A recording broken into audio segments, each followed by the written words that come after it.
Hey everyone, James Lynch here doing a quick reaction video to the news that Israel Adesanya appears to have his next opponent, according to MMA Mania, and it looks like he's going to be fighting Nassourdine Imavov.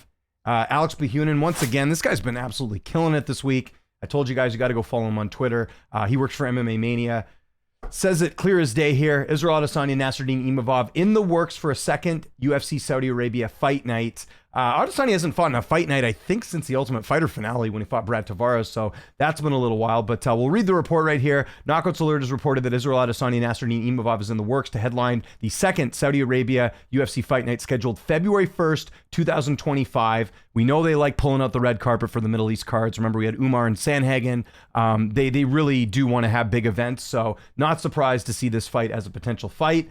The key thing here, though, is contracts have yet to be signed. So it's in the works, which means that the UFC is looking to make it happen. Contracts will be signed, but I don't see why it doesn't happen. It makes a ton of sense looking at where both these guys are in the rankings. If you look right now, Israel Adesanya currently ranked, what is he? He's number 2. You got Imavov number 5. You got, who knows what's going on? I mean, Chimaev should be in the title mix. You got Strickland, DDP possibly next, or DDP and Adesanya. Either way, these guys aren't fighting each other. Whitaker's going to be out for a while. Let's play the process of elimination. It seems like it makes a ton of sense here. The next man up for Adesanya, outside of, obviously Chimaev, Strickland, these guys, would be Nassourdine Imavov. So I tend to think this is something that's going to end up happening here.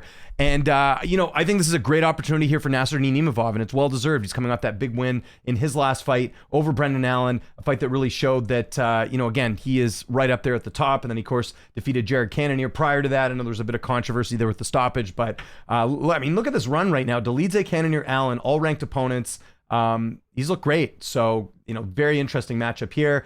And Adesanya obviously losing to Dricus du Plessis in his last fight. A fight that, I want to remind people was very competitive, just with DDP getting the submission in the 4th round, but very good fight nonetheless. Quick tail of the tape between these two, and again, once this is confirmed, I will do an early look preview of this. You got Adesanya, who's 35. He is 6'4" with an 80-inch reach. You got Imavov, who's 28, so much younger, 6'3" with a 75-inch reach. So you look at it there. Adesanya gonna have the height and reach advantage in this fight, but he's also older. Imavov a little bit younger, and like I mentioned there, Adesanya, he's lost 3 of his last 4, but I mean, doesn't get much harder competition than this. Pereira, Strickland, du Plessis. These guys have all either held championships or were champions. Pretty crazy. If I'm going to do an early pick for this one right off the bat, I'm leaning Adesanya. I think it'll stay standing. I think Adesanya's the better striker. Remember, he was having a lot of success against Dricus du Plessis when they fought. It just was a matter of DDP getting it to the ground. Will Imavov do the same thing? We'll see. He's only, he's got 4 wins by submission. Hasn't had a submission win in a while. When was his last submission win? Was it even in the UFC? Key lock back in 2019.